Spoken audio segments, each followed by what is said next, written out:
Well, so another week is here. Hello there, good afternoon, and welcome to The Pulse. We are coming to you live from our studios here in Accra. We are live on digital terrestrial TV because we are free to air on your platforms. DSTV channel 421, Go TV channel 144. This is Joy News, independent, fearless, and credible journalism. This afternoon, tension is on the rise at Pampaso number 1, a community near Insaam in the eastern region, as residents warn reprisals may follow over a forceful eviction exercise being carried out allegedly by some Chinese nationals.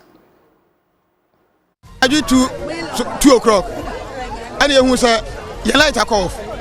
It's like I said, your light off. I pretend to pay. We'll bring you the latest from the community, plus assess the security implications shortly. Also, recent survey reveals that Ghanaian parents are spending more time on social media at the expense of their parental duties. We'll hear from non-profit group Child Online Africa, which is expressing worry over the latest trend. What do we need to address the situation? We'll hear it all out from the group. Also, beneficiaries of Joy Easter Soup Kitchen ask for more after enjoying delicious jollof rice and chicken prepared by Joy FM presenters.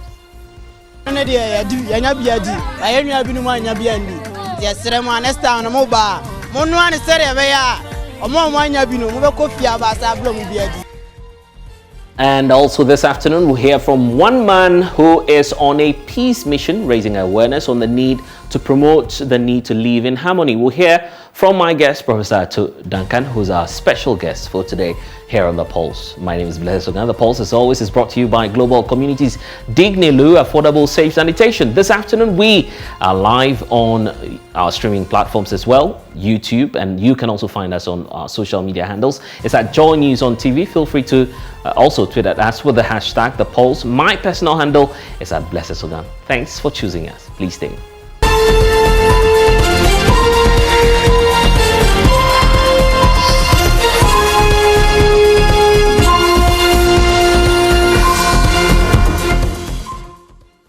Also this afternoon, we're following tension which is on the rise at Pampaso number 1, a community near Insaam in the eastern region. Residents there are unhappy about what they say is a forceful eviction from their homes by some Chinese nationals. The men allegedly stormed the village in the middle of the night in the company of some marksmen suspected to be land guards, and also they started pulling down some buildings there in a bid to protest what they term is the forceful takeover of their property. The youth there have blocked the roads connecting the community to register their displeasure. Here's more.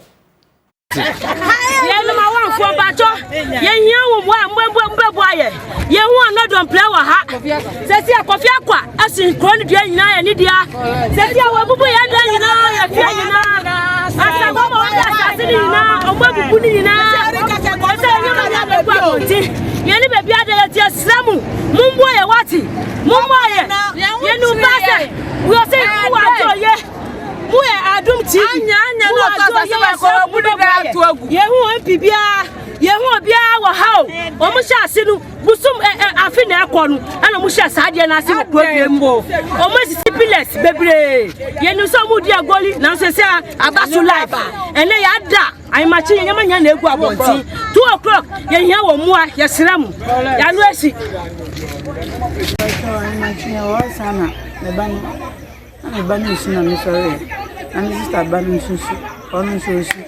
Yes, sorry, and that is a baby.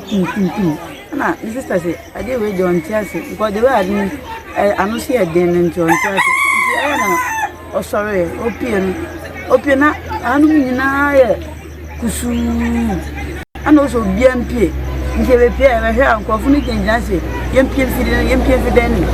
Place your Yapa Mucho, on my and your mansana, on my MP, almost the MP, say MP, I don't buy on Denny.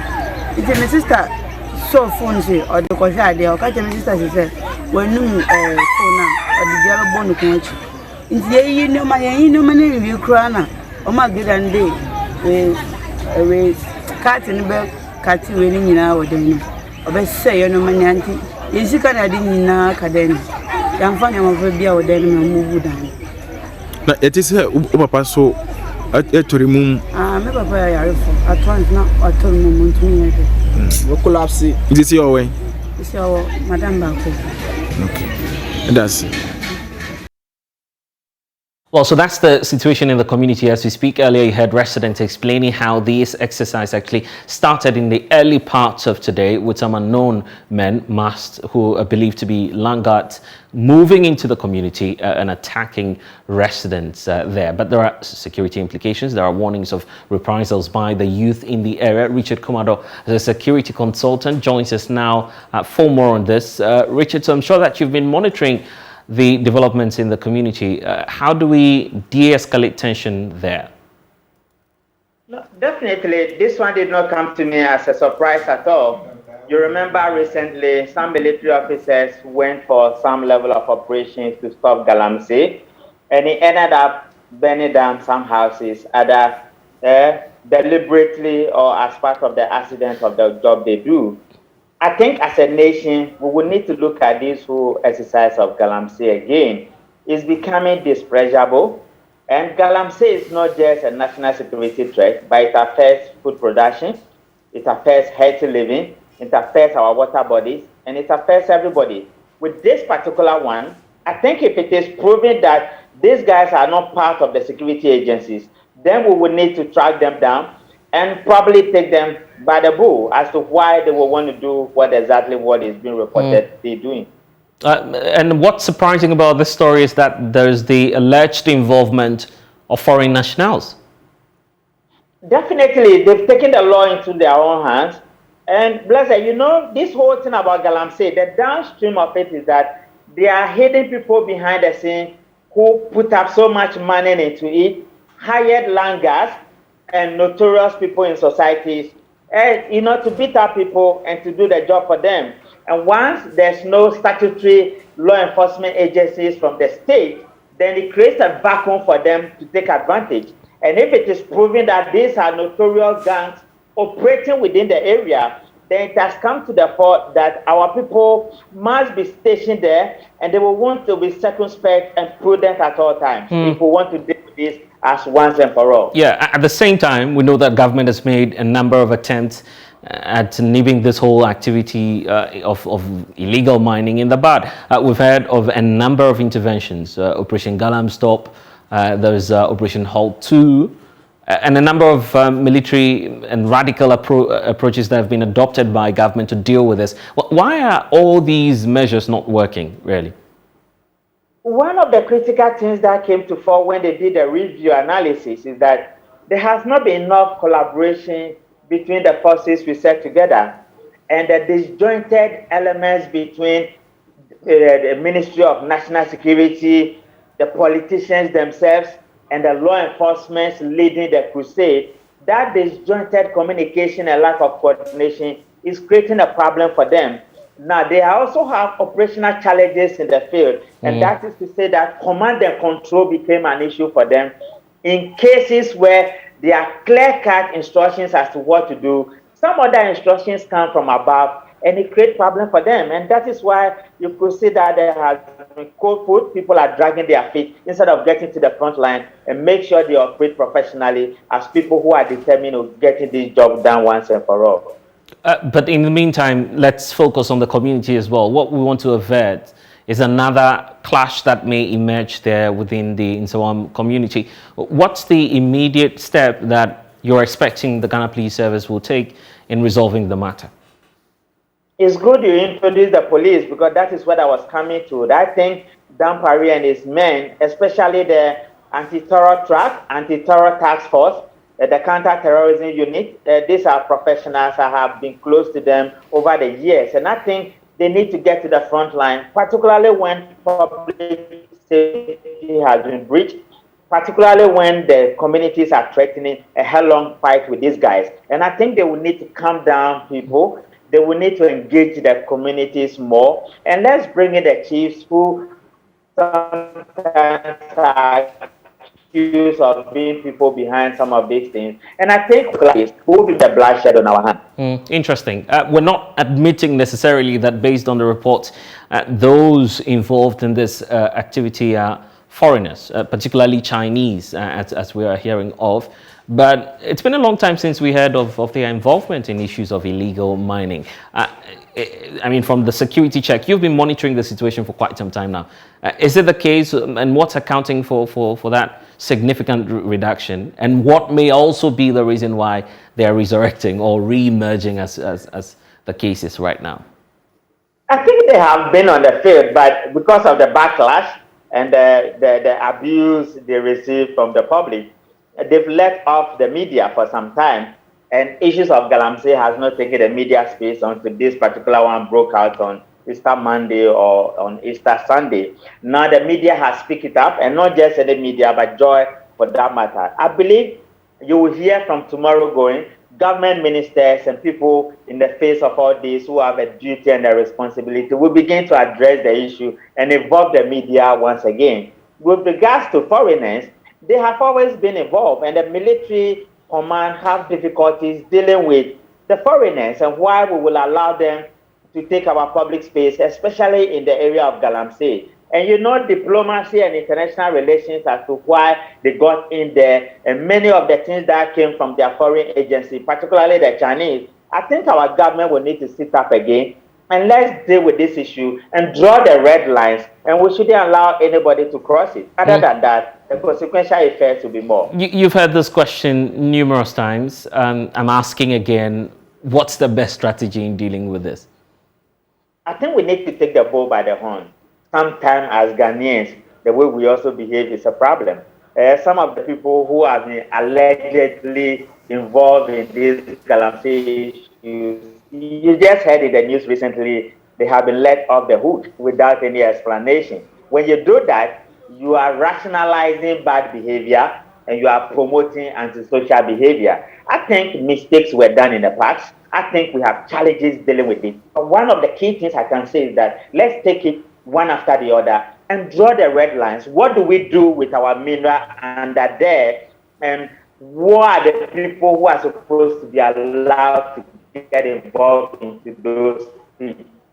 And when they cross the line, what should we do? I think we are afraid because of politics, and that is why we are stepping back when we go forward a little bit. I'm grateful that you've been able to spend some time with us. Richard Kumado, a fraud and security consultant, giving us his perspective on the matter. There's a lot happening elsewhere. Traditional leaders also at Ashanti in the Ashanti Region South Municipality of the Ashanti Region say they will be forced to face off with illegal miners if government does not stepping to stop the destruction of the land in the area. Illegal mining in River Enuru and Westlands in the area has devastated farmlands and threatened livelihoods there. The miners say they have the authorization from the Minerals Commission, but the commission tells Love News that the firm has no operating license to mine in the area. Love FM's Erasto Cesare Donko visited the area and comes through with this report.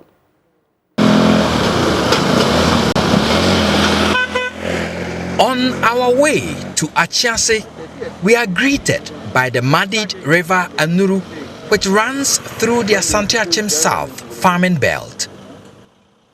A bird's eye view reveals the cause of the pollution.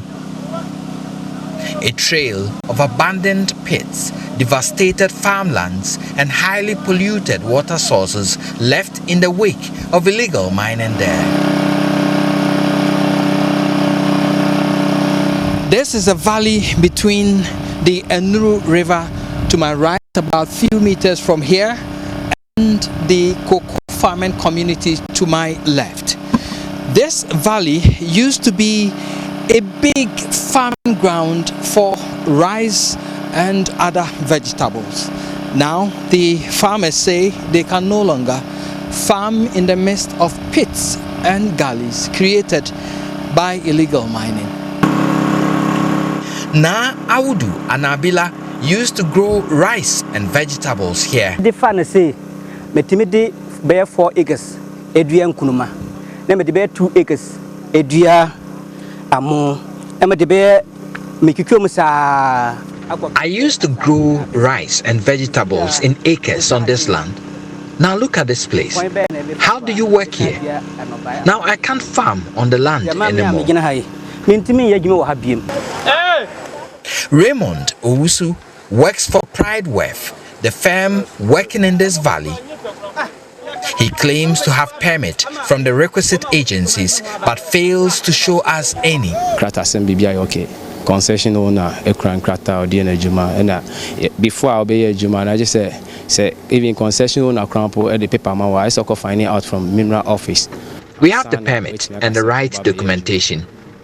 The minerals officers even came here yesterday, but we couldn't finish deliberations. But the chiefs are not happy with the level of destruction on their land and have vowed to face the miners themselves if the government does not restore sanity. Nana Kwekuantri is Ashanti Binkumhene.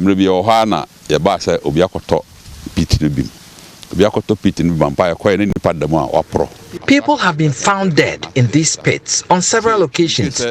When it happens like that, they don't go informing the people who work on the land. They inform the traditional authorities. We want them to stop mining and reclaim the land, or else we will beat the gong for the inhabitants themselves to stop them. The Minerals Commission tells Love News the firm has no operating license to mine in the area. The Konongo office, in a telephone response, described the mining firm's activities in the Ashanti enclave as an illegality. The river Enuru begs for restoration, but it will require an urgent intervention. Reporting for Joy News, Erastus Asaredonko, Ashanti, Asante Achem South, Ashanti Region. Let's stay on issues relating to crime. The Ghana Police Service has arrested 6 robbery suspects in connection with a series of robberies, including carjacking in the Greater Accra and Central regions. The arrests were made between the 15th and 17th of April 2022. In a signed statement, the Director of Public Affairs for the Ghana Police Service, Alexander Kutto, says a locally manufactured gun and a foreign manufactured pistol with a cache of ammunition were actually retrieved. And you have excerpts of that statement on your screens now, indicating that the police, first of all, point 1, the police through a targeted intelligence-led operation between the period of April 15 and April 17, 2022, have arrested 6 robbery suspects in connection with a series of robberies, including carjacking in the Greater Accra and Central regions. Now, the 6 suspects, we have the names indicated there, were arrested at various locations across 2 regions. Point 3 indicates that items retrieved so far from the suspects are, first of all, 1 locally manufactured gun. Then we also have 1 foreign pistol, a cache of ammunitions. Then we have 2 iPhones and 4 wristwatches as well. One of the stolen vehicles has also been retrieved, according to that police statement we're seeing now. Now, the suspects who have admitted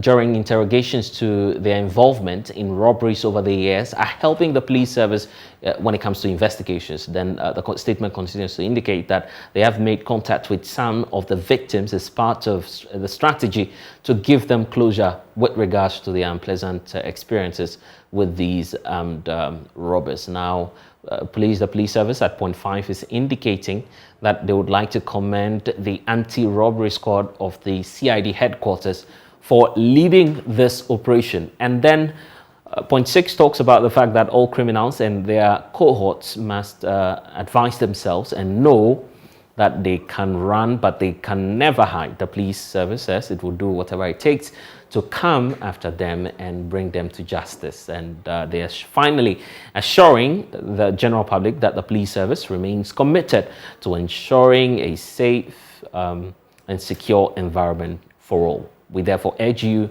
to continue to help and support. So excerpts of that statement released by the Public Affairs Unit of the Ghana Police Service. Well, so you're still with us here on The Pulse. There's a need for us to have a conversation on this. Child online protection experts are actually worried that Ghanaian parents are spending about 24% of their productive hours on social media. A survey conducted in about 2,000 households has actually revealed that screen time is significantly increasing amongst the adult population at the expense of their parental duties. Non-profit organization Child Online Africa says their findings could go a long way to expose more and more children to cyber threats, hence the need for an immediate intervention. Let's speak now to Awo Idam Amenya, who's with the Child Online Africa. She's the executive director and founder of the group. Thank you so much for spending some time with us here on the poll. So how much of a concern should it be for us and a worry for the general public, particularly parents out there, when it comes to issues of screen time? Hi, Blizzard. Good afternoon to your viewers. Listening to your intro, I want to just try and put things in perspective. Right.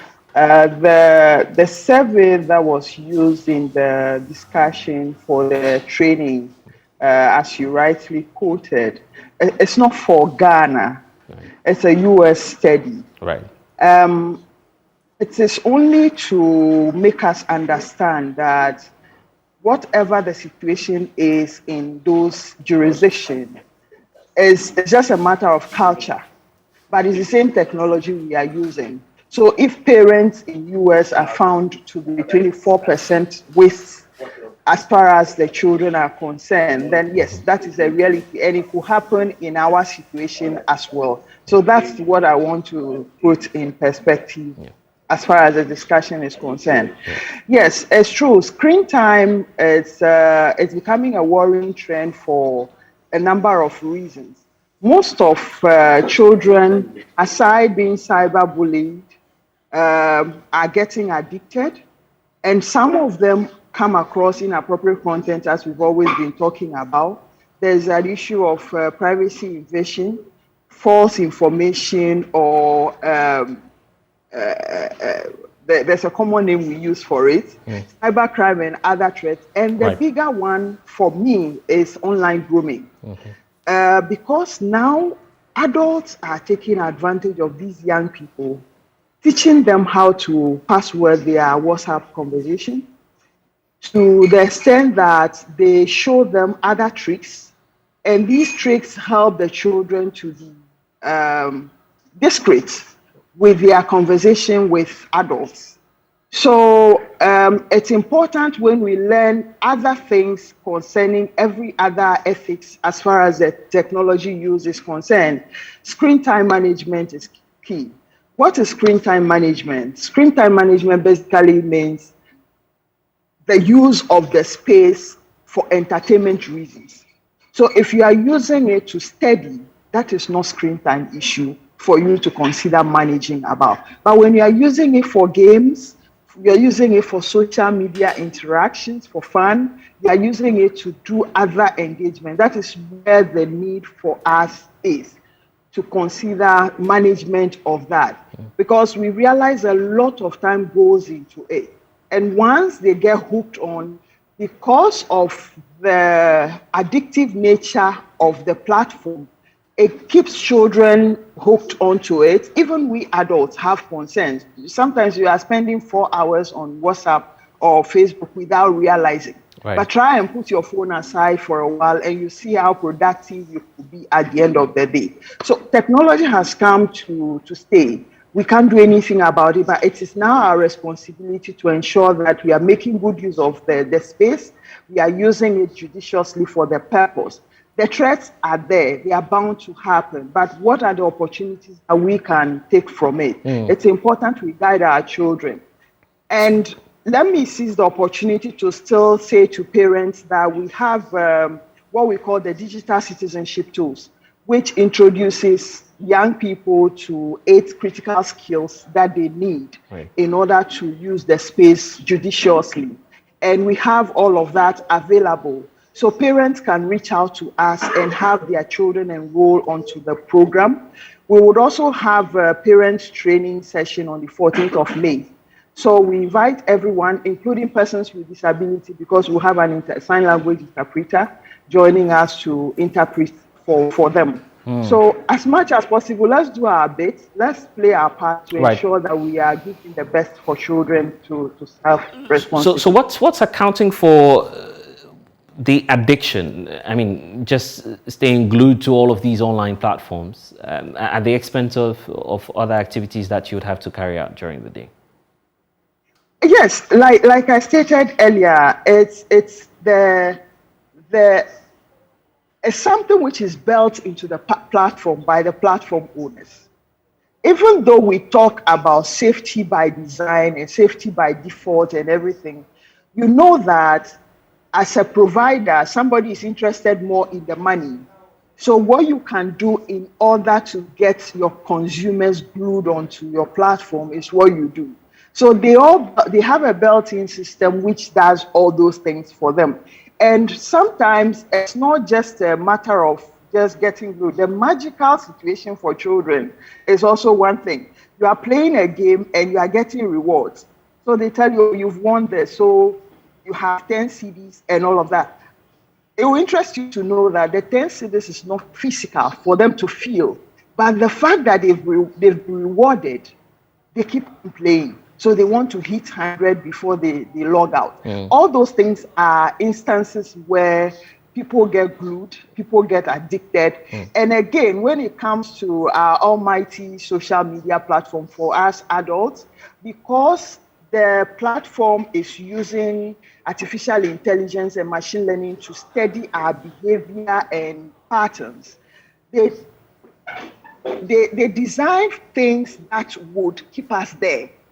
So yes, clearly it's a way of marketing the product. It's a way of selling things to you. So we keep saying that when you're on a free platform, it's not to say that you are paying that much. No, you are actually the product that the platform is selling. Right. So it's important to apply common sense. But I mean, we've heard very often, some parents express the concern that it's a convenient way of parenting.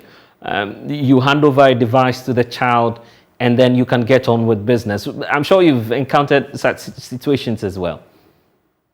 Yes, it's a convenient way of parenting because we haven't thought through it.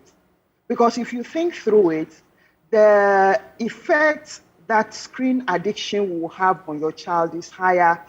Let's talk about eyesight problems. Let's talk about drop in grades. Let's talk about inappropriate content. Let's talk about backache and other situations. So if we really think through those things, it will be really necessary for us to teach children to disconnect when the time comes and connect when the need arises. So yes, you can say that for now, because convenient for you, you're doing it that way. But then the risk is very high and the ramifications for the future, you cannot even account for them now. But we're also finding ourselves as a country, particularly in a position where government is making attempts to expose our young ones to the power of the internet and to liberate them so as to ensure that they compete with others out there. In fact, the first world, if I should use that word, and other developed countries are mostly fond of exposing their children to the internet and also technology. So how do we not lose sight of that in a bid to crack down and to ensure sanity and online safety? How do we balance that scale, really? Yeah, Blessed, thank you for that question. It's quite interesting. We are now living in a global village. You and I know that for a fact. And structures or infrastructure available in developed countries is not same here. For instance, you will take a curriculum of developed country, UK, US, and other places, and you will see that they have digital literacy and citizenship as part of their curriculum. And it's very solid.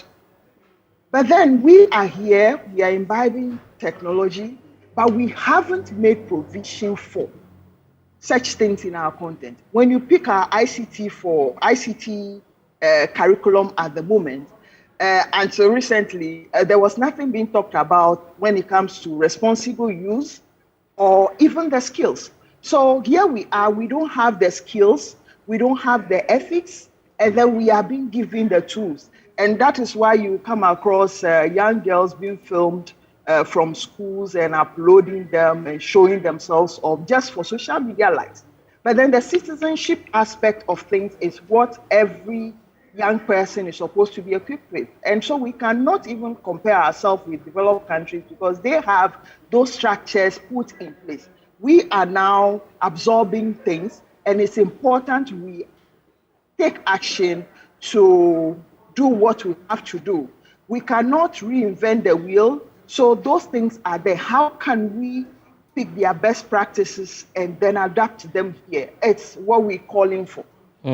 Right, and very briefly, as we wrap up on this conversation, run us through some of the remedial measures for parents, particularly those who are not aware of how to navigate the space too well.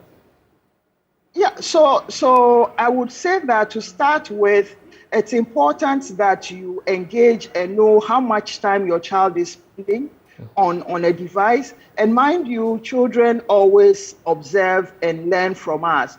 So if you are using your device at a dining table and don't want them to use it during dining, then you know you are shooting yourself in the foot.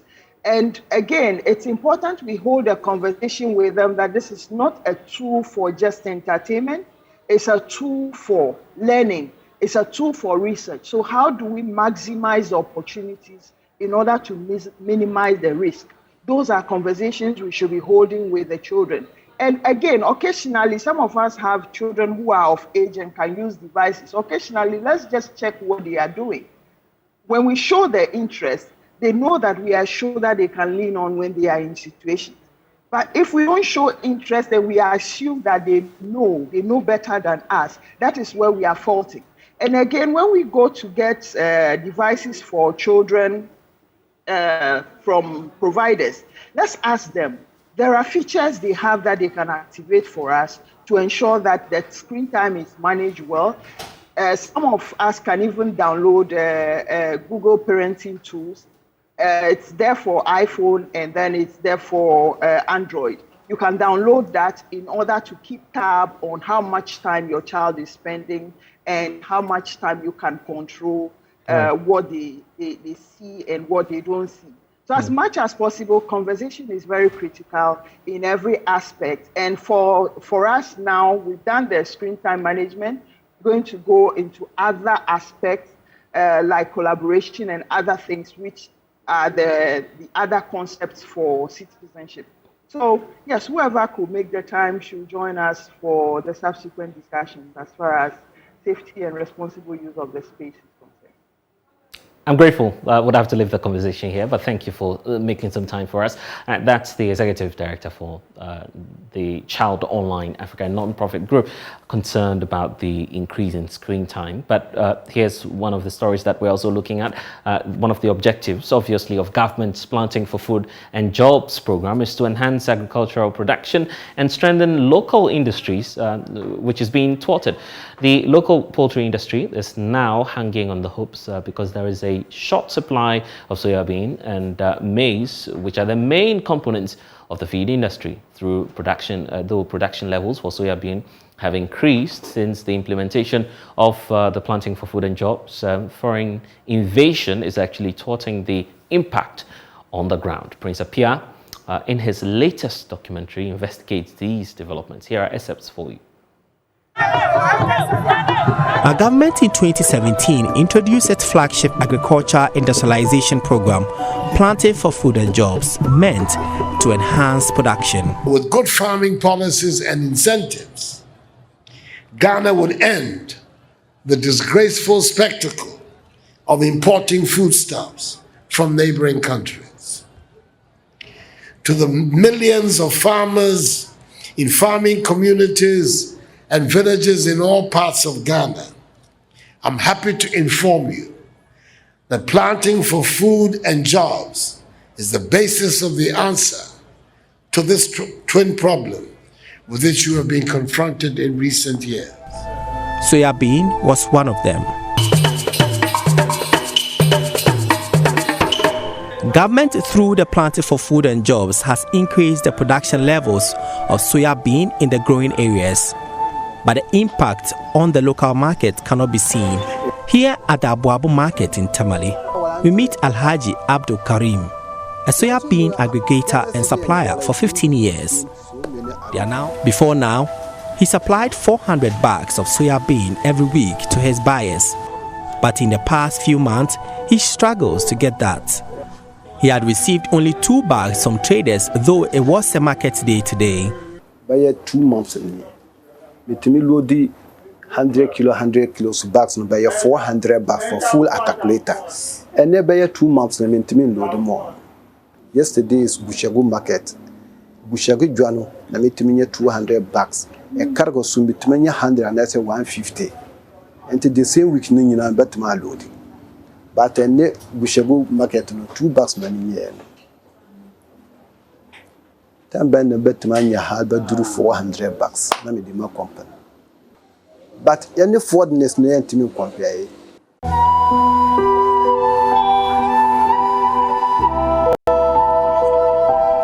So we moved to Yendi to meet other aggregators of the commodity. This area of the market is where shops of soya bean traders and suppliers are located. At this time of the day, the market should be busy. But today, these shops are locked. The traders can't afford to play some games because market is slow.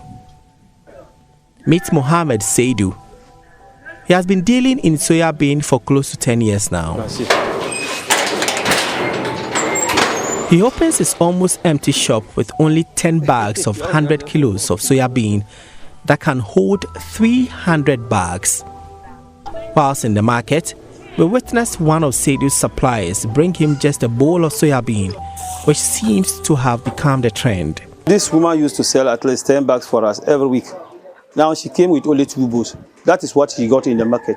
He says the foreigners, especially of Indians, have taken over the market. At first, you could have a week, you could have loaded at least more than 500 bags or 1,000 bags a week. But now they are to get even 300 to supply to your people is difficult. Seidu is worried the situation is impacting negatively on their businesses. So, you know, this is April. Something that we're supposed to get shortage of service, something like September going. So that maybe October, the new one will start coming. So look at this thing. So from May, June, July, August, I think there will not be soybeans. So we can process 100 tons of soya beans a day, and the refinery can do 20 tons a day. So we process 100 tons and we refine 20 tons of oil a day if we have the raw material. Since we started, for lack of raw material, the highest we've been able to do is 70 tons a day. It's not that the efficiency is not good or the capacity we cannot meet, but just that we don't have enough raw materials. Very unfortunately, our market has been open to foreigners to do anything that they want. They go to the farm gate to buy directly from the farmers. So we are actually short of supply to even run the operations. The season begins in October, and we are in March, and there's no soya bean in the system. So October again. So you can imagine how the situation is affecting us. Coupled with the fact that there's nowhere people could go and then go into the Ghanaian can't go into India and go to the farms and start buying. You have to deal with the institutions. Ghana, we have commodity exchange. Why are they not buying from the commodity exchange, like regulated market, or maybe buy from the aggregators in the markets? But they go to the farm gate directly to buy from the farms. And if you go to the market today and the price is 100 Ghana cedis, you offer 100 Ghana cedis, the next day you go, these guys are giving them 120. So they keep pushing the price up. It's greatly affecting our business. Some of our colleagues have shut down already. And looking at the situation, I may shut down next week. We don't have anything to work with. And currently, as I'm speaking to you, about 80% to 90% of all the processors have shut down. All of them. Because I know Ghana Nut is not working currently. It's not producing or processing soya. Vesta Oil, which I believe is not also processing. Dragon, the same. We have Quality Farm, which is also not processing, just because there's no raw material. If you tell them the price and also sit down and do their computations, there's no way they can also make a margin. So the best is to shut down. Well, let's stay on the story because the executive director for the Media Foundation for West Africa says the challenges in the agri sector show that the Ministry of Agriculture has been persistently churning inaccurate information about the success of the Planting for Food and Jobs program. He was reacting to excerpts of the JoyNews latest Hotline documentary. One of the ministries in this country that has been churning out very, wrong and false information has been the Ministry of Agriculture. You mean the Ministry of Food and Agriculture has been churning a lot of false information? Exactly. And I think that the Planting for Food and Agriculture, Planting for Food and Jobs is certainly a great initiative. Unfortunately, whatever that is good about the initiative perhaps has been taken away by the high level of propaganda and the high level of misinformation that is often churned out by that ministry in terms of our food production capacity and rates, and in terms of what is happening in our agricultural sector. I think the minister himself has consistently been putting out false information. He's always been exposed for the wrong information that is put out there, but it appears that it doesn't deter him. And that is why we are where we are. We get the false information and the false hope that we are doing well in terms of our food production capacity and how much we need in our country to feed ourselves and so on and so forth, all for the sake of political propaganda. And I think that if we don't move away from that, if we had time, I could give you figures and statements that the minister has, been putting out there, which are all false and creates a certain false hope. Suleiman, we don't have that much time, but I would like you to touch on, if you can, briefly, because I didn't know you would go off on this tangent. I would like you to touch on one or two briefly. You can just mention which specific issues, and we can take it from there. So, for example, if you take our soya bean production, for example, the minister on February 3rd, in a meeting with Tony Blair, put out a false information that, before 2017, when this government came to power, Ghana was producing less than 100,000 metric tons of soya bean a year, which was false. And then he went on to say that since coming into power, the soya bean production has increased to 250,000 metric tons, which again is false, because the latest information, the latest figures by his own ministry indicates that even as of 2020, where the figures were available, we were not doing up to 210,000 metric tons. And even the projection for 2021 was not even up to more than 215,000 metric tons. So you ask yourself, why would the ministers sit and say publicly that we are doing like 250,000 tons when he knows that that is not true? He talks about maize production, in another encounter. And in fact, on this occasion, he even contradicts himself in terms of what he tells Parliament and what he says during his own vettings, in terms of vetting to be a minister, in terms of the figures when it comes to our maize production.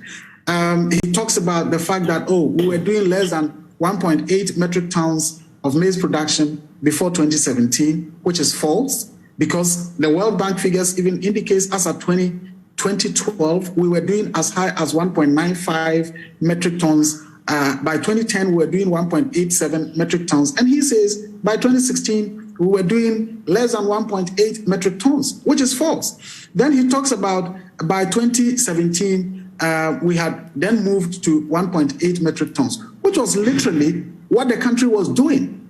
So if a minister gives this impression that, we're doing less and now we are doing more, when in reality, what he is saying is actually what we used to do, then we create a certain false impression. All is fine. Food production is good now.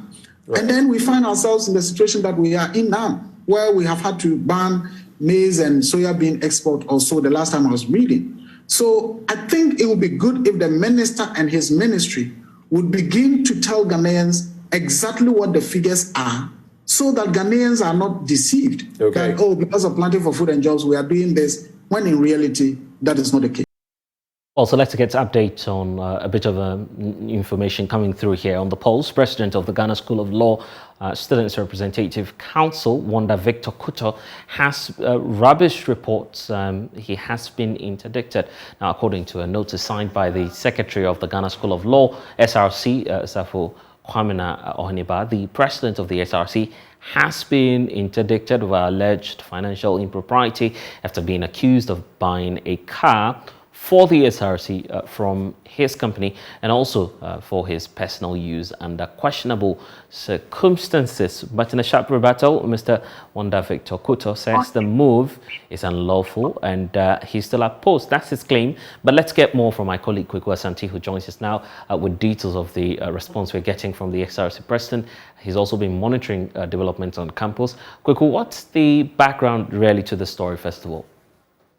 So, Blessed, on the 6th of April, right, the Executive Council of the Student Representative Council of the Law School convened a meeting. At the time, the SRC president, Wanda Victor Kutto, was not in the country. He had traveled to the United States, Texas, on an official work. And so at the time, he was not available when this meeting was convened. Right. But the substance of the meeting is that he had misapplied some funds of the SRC, and particularly the allegation actually went to say that he had sold a certain car to the SRC. He did not declare his interest, and also that the systems and other things, the company that was used in getting the car sold to the SRC belonged to the SRC president, and he did not declare that.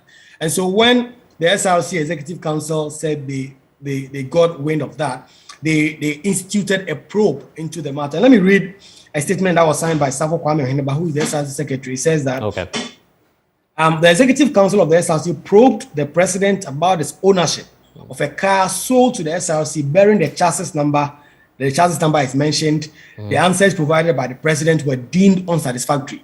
At the time, the SRC Executive Council recommended that the SRC president steps down for more investigation to be done into the matter. The SRC president did not. He actually released a statement saying that he was out there working for the interests of the student of the law school, and he did not think the specific allegations that had been made against him merited him standing aside. So that matter seemed to have gone to bed until yesterday, when the SRC Executive Council said they constituted an emergency meeting. And at that meeting, they agreed that the SRC president, by virtue of some of the things he had done, which they said misapplied some funds, the constitution, he had breached some of the part of it, he should be interdicted. And they had gone on to appoint the SRC vice president of Green Hill campus, the way they have segmented their campuses, to act as president until the matters have been properly. So help us understand this. What actions have been taken concretely right now by Victor himself in response to the decision that's been taken by the SRC? So Victor says, as far as he is concerned, these specific actions that have been taken are null and void. And in law, what he's trying to say is that it's as though those actions did not even take place. Because according to him, he is the president of the SRC, he's also the executive, he's the president of the Executive Council. All such meetings of the Executive Council must be done with this undertaking, as in he has to instruct the SRC secretary to call the meeting for that purpose. And so he did not do anything. He did not have any knowledge that such a meeting has taken place. He's also stating that this matter is currently before management of the school, who are looking into the matter, and also the student court at the Ghana School of Law. And so as far as he's concerned, he's still the SRC president and he's still at post. Okay, we'll just hold on for us briefly. Let's get the reaction from the man himself at the center of all of this. Victor Kutto is the embattled SRC president for the law school. Victor, welcome to the program. So what's your challenge really when a decision has been taken by a body duly constituted by your own SRC to take up a disciplinary action against you? Yeah, thank you very much. I must say that respectfully, because management of the school are investigating the matter, and because the matter is before the SRC court, I would want to speak to the substance of the matter. But let me just talk about some issues briefly. Okay. Now, one, let's even put law aside and apply common sense. An allegation has been made against me as SRC president. There's been no adverse findings. Those allegations have not been proven. Then my own executive meet and said that, look, you have interdicted, you are no longer the SRC president. I mean, let's use common sense. Let's even put law aside.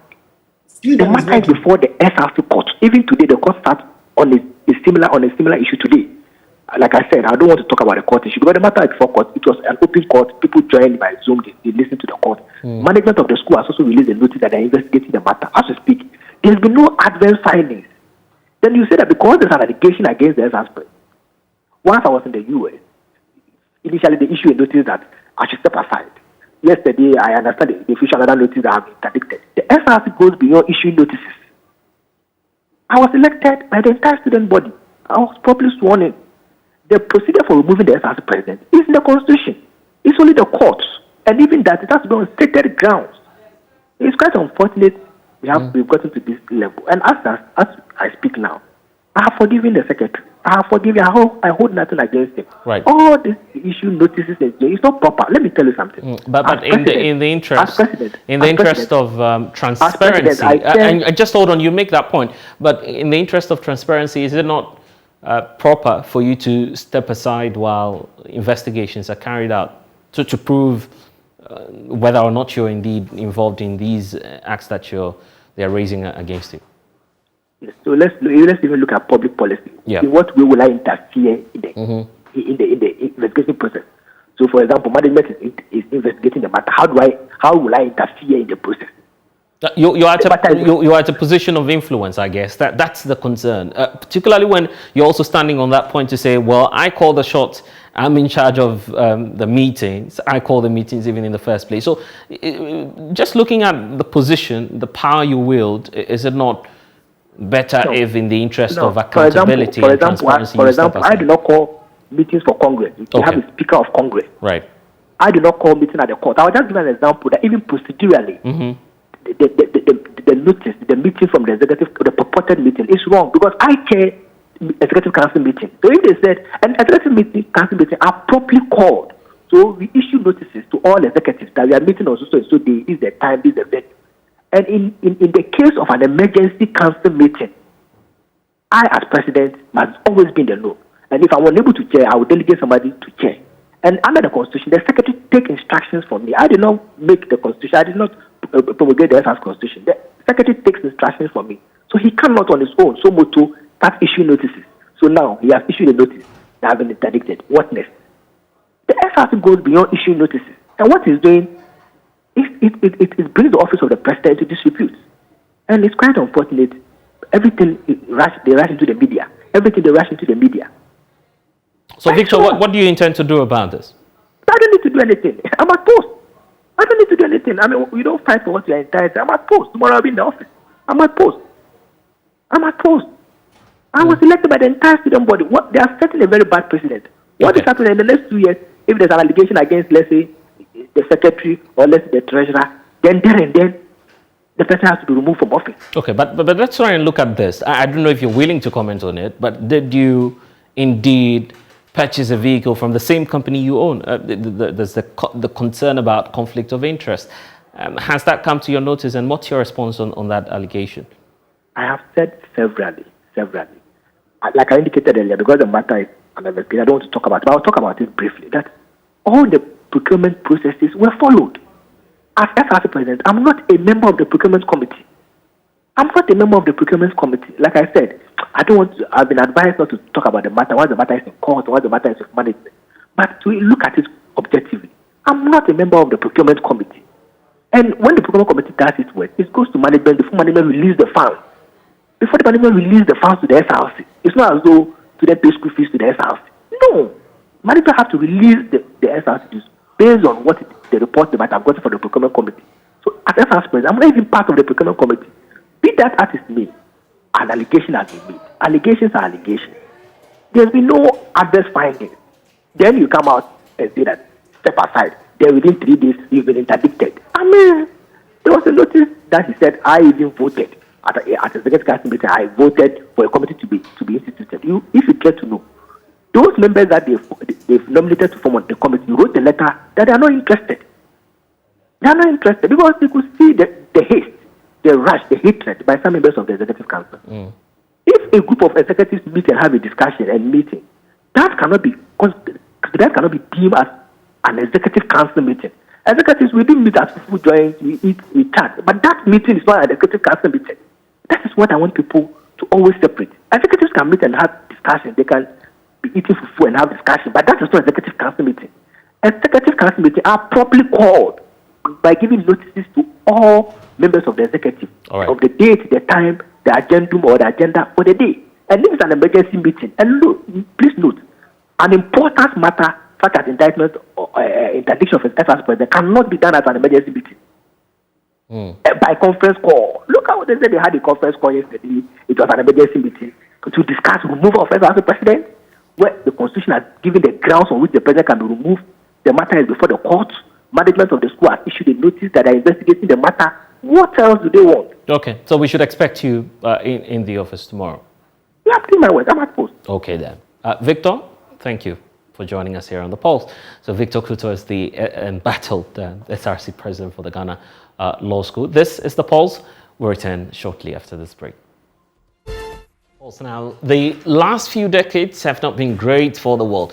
There's not been peace anywhere with wars, economic crisis, and in some cases as well, insurrections. What appears to be the biggest concern is Russia's invasion of Ukraine, which is impacting economies across the world, especially in developing countries.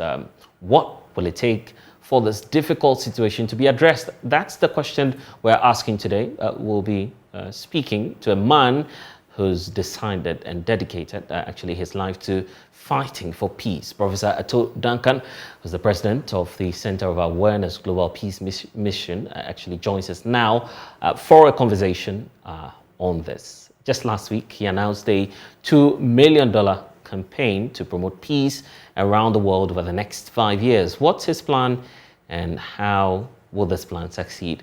Prof, you're welcome to the program. First of all, tell us about the Global Peace campaign.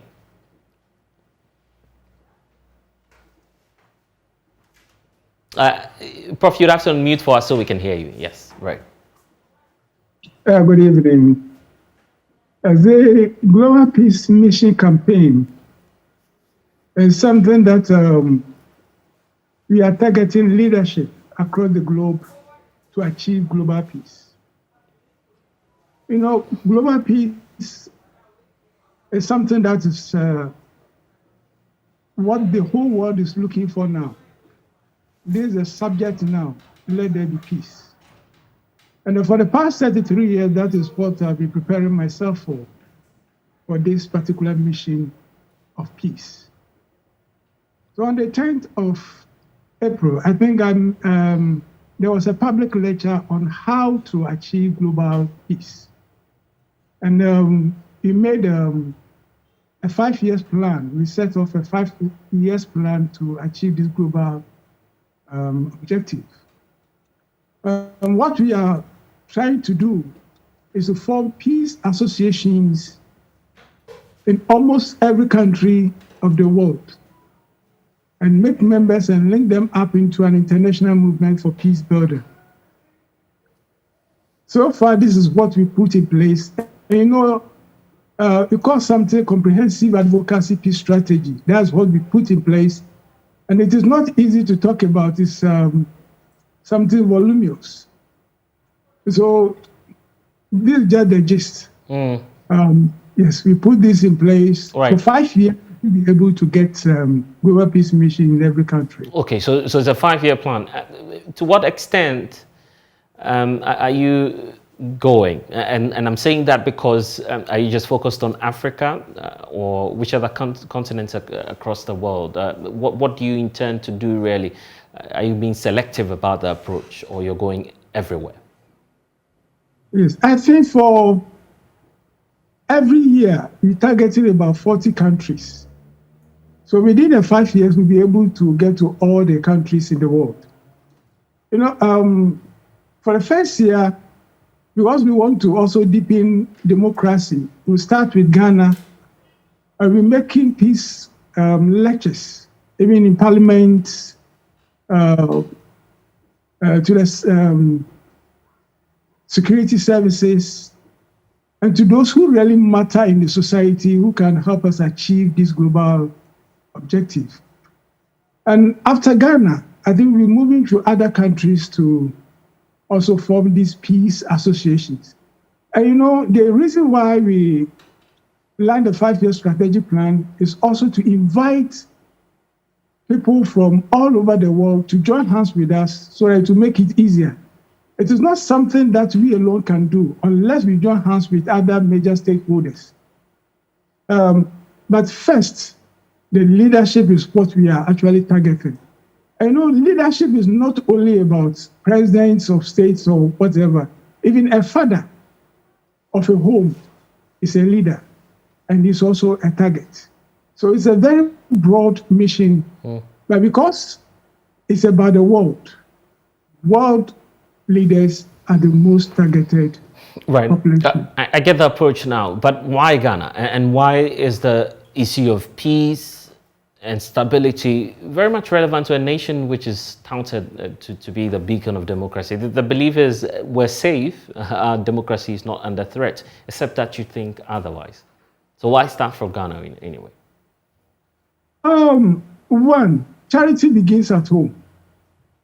Even though there's peace in Ghana, but we are not only talking about absence of war.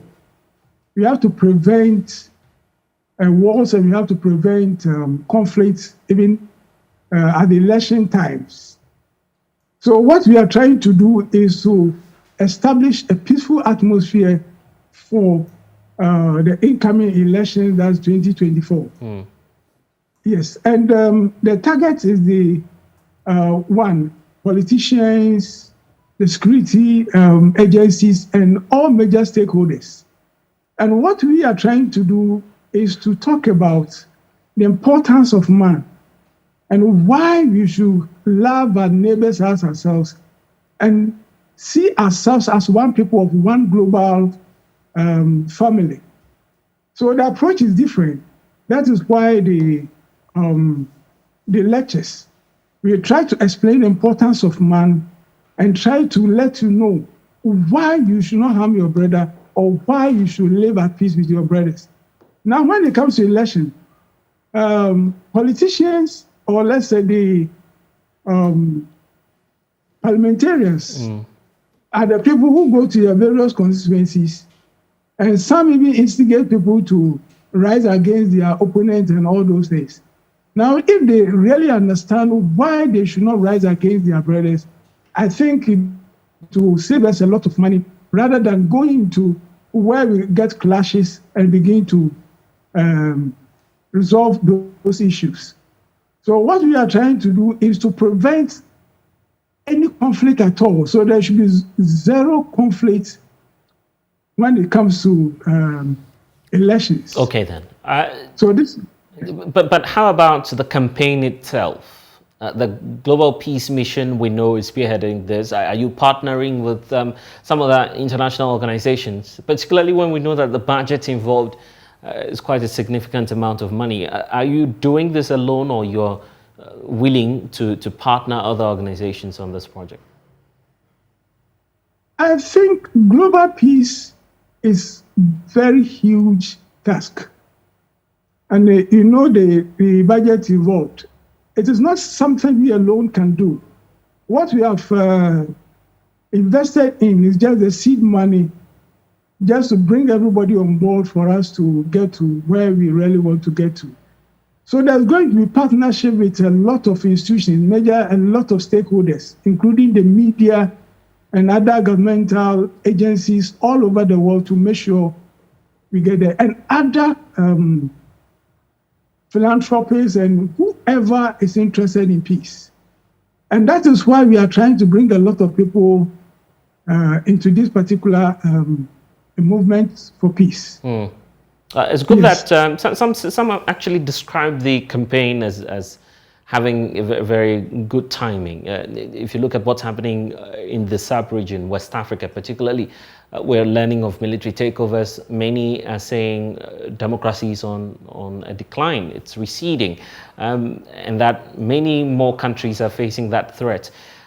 Is that what's really underpinning this initiative to move across, not just the sub-region, but across Africa and the rest of the world to talk about peace? Exactly so. You know, it is not easy to target only one particular area. At certain times, the problems will be coming from other angle whilst we are looking at a different angle. Now, there are a lot of African countries that have been coming to this picture where there's no peace. And today there's this, tomorrow there's this, and you cannot leave Ghana out or other countries who have not been affected by this coup d'etats and all those things. Now, in peace, or for peace, there are a lot of things that we cannot say. There's power in silence. So I cannot talk so much about some strategies on this. But what we are trying to do is to do some underground work to see what we can actually do. So there will be a lot of partnering, putting up some kind of relationship with other major stakeholders.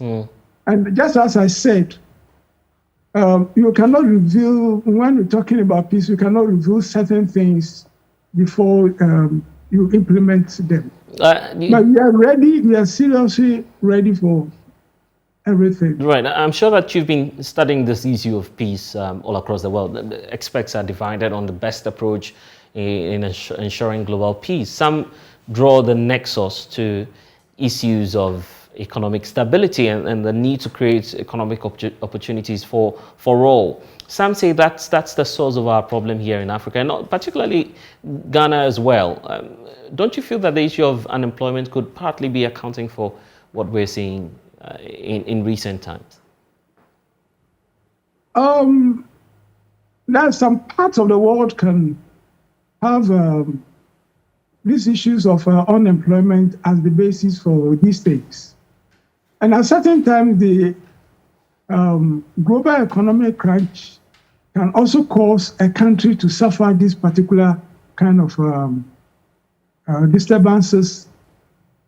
Because at certain times, the problems, the economic situations that come across or are faced by certain countries as things that cannot be controlled by the countries themselves. And eventually will bring up this kind of disturbances and instability. So what we really talking about now is let there be peace and there should be a way out. And the way out is not only about just preaching peace, That is why there's a need to talk to major stakeholders, especially politicians when it comes to matters regarding this stability. Right. Yes. So let's travel by talking about COVID-19 and what's happening now across the world. Many are saying that many countries are moving into a state where they're simply focused on addressing their internal challenges. The belief is that they may not necessarily want to latch on to this grand idea of a global peace mission, at least not for now, when they're confronted with a series of challenges. Why should the issue of peace be a priority? Why should there be that need for it to be a priority for all governments across the world? Yeah. To me, absence of war is no peace. But when one is satisfied with his or her circumstances, is where we call peace. So if people are facing certain problems that they have no solution to, it also amounts to this breach of peace. Now, yes. So even talking about HIV, talking about COVID issues, and talking about a lot of diseases the world has no cure to, is also something that must be subjected to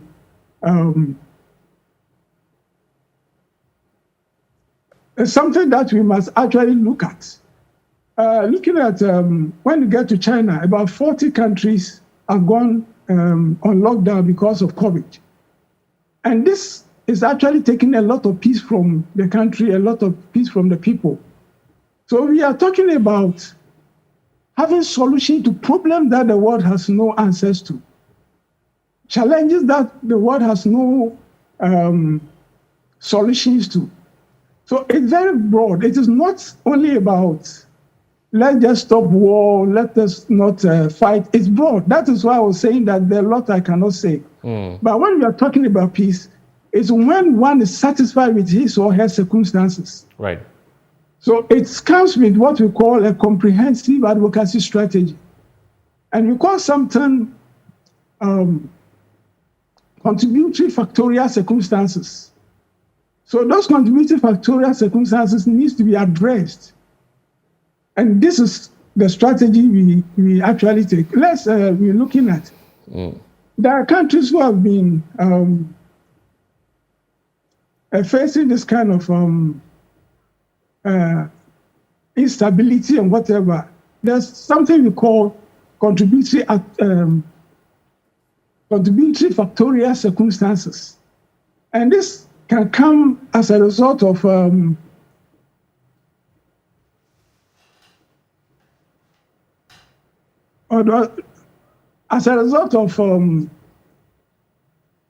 unemployment, poverty, diseases. There are a lot of issues that come up when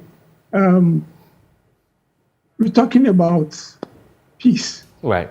So the global peace is not only just talking about the absence of war, but yes, what we are actually targeting when there's peace everywhere, then we will have the opportunity to divert monies that are being used for wars, resolving wars, and other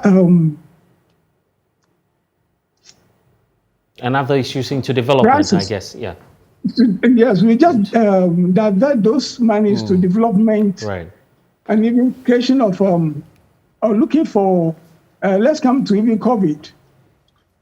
Monies that have been spent on wars alone can develop solutions, can develop medicines to treat COVID. Yes, the monies have been directed to wars, but COVID can be cured. COVID can be prevented. These are some of the issues that we're talking about. So when we get to countries where we think that there's a need to engage people on that particular areas, then we engage them on that.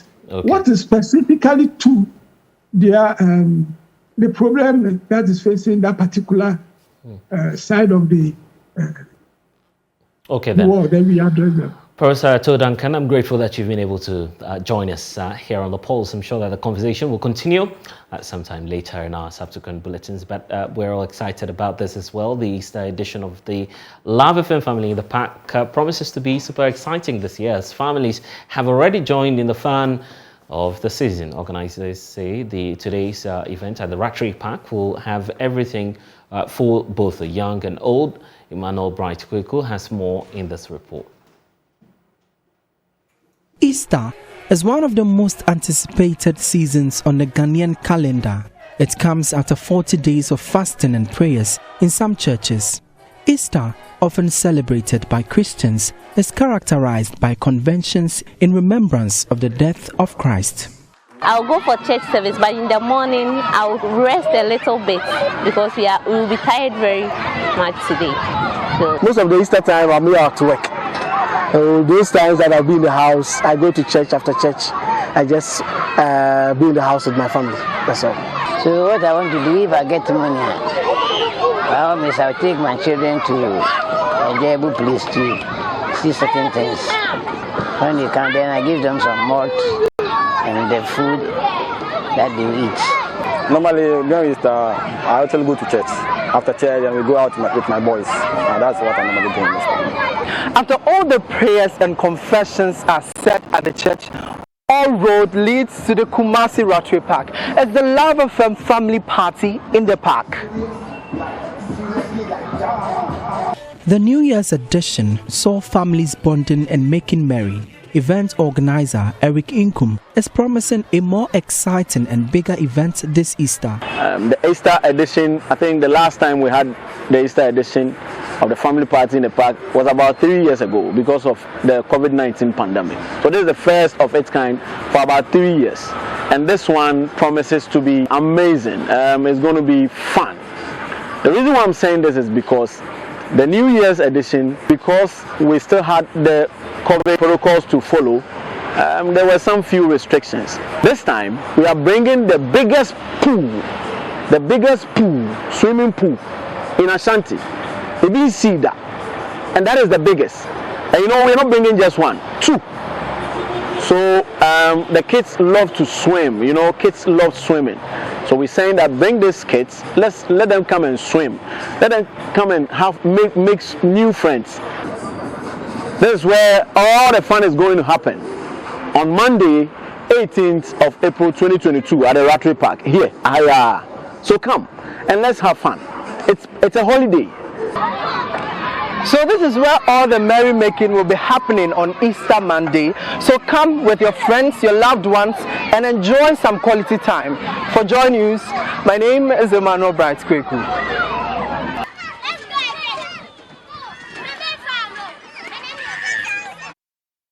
Well, and certainly the fun is on. Joining us live via Zoom now is Emmanuel Bright Kweku with live updates. Emmanuel, what can you report? Okay, it appears that we've lost Emmanuel Bright Kweku. We'll definitely rework the lines and have him on. Emmanuel, yes, give us the latest update.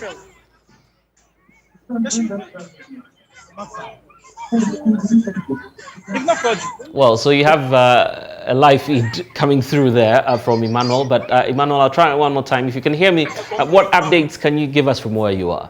Okay, but there you have it, live pictures from Kumasi as we speak, the Rotary Park. So much fun activities going on there, organized by Love FM, and of course it's part of the multimedia initiative for you. Bright can hear us now. Bright, so there's a lot of fun, but we want the updates as well. Fill us in. All right, so Blessed, here at the Kumasi Rotary Park, there's a lot of activities. The program started about 9 a.m. here at the Kumasi Rotary Park, with lots of families and friends gathering in to join the queues and then come here to have all the fun that there is at the Kumasi Rotary Park. We have a lot of activities over here ongoing. That is, we have a bouncy castle, as you can see on the screen, with lots of kids inside having all the fun that they came in here for. We also have some food items over here at the Kumasi Rotary Park. That's the popcorn. We have some assorted drinks and a lot of other items over here. We also have the trampoline, and also at the adult section we have a live band ongoing at the adult section here at the Kumasi Rotary Park. So I'll be engaging with some of the residents over here and then find out from them how they are enjoying this place. We also have, as you can see, we also have some family of who engage them very soon. But we want to find out from you. You are on JoyNews. We want to find out from you. How are you enjoying this? Oh, I'm enjoying very, very nice. This place is so nice. And the children are also enjoying themselves. Okay, so what did they come and do over here? What did they enjoy? They were horse riding and the rest. What did they come and do? Actually, the people are celebrating their birthday, so they are enjoying their birthday. Oh, okay, so happy birthday to you. Where are you? Happy birthday. Happy birthday. So what did you do over here? What did you come and do over here? You came to play. What did you do? Horse riding or what? Horse riding. Okay, so you have a kid who just celebrated his birthday over here. I also have brothers over here to speak with. Hello, you are welcome to join you. You are live on JoyNews. You want to find out what did you enjoy over here? What so far are you enjoying? Yeah, it's really nice. Yeah, all right, and then also you.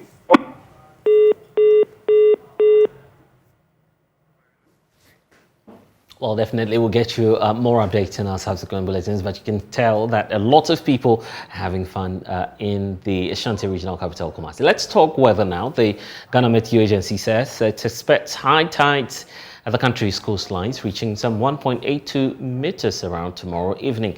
The state of the sea is also expected to be rough. Felicity Ahianfianyo is head of the Central Analysis and Forecasting at the Ghana Meteorological Agency and joins us now for some clarifications on this. So Felicity, first of all, what are the details of the forecast? Yeah, thank you very much, and good evening to your dear cherished viewers and listeners. Yes, the forecast that we've issued is basically for the marine environment, the coastline, for fishermen, and then those who resident along the sea. So But we are anticipating the state of the sea will be rough. It has been there for some time now, and then tomorrow to also be rough. Then by Wednesday, the height will start reducing gradually as we moved out of the full moon phase. And what impact are you forecasting? Come again?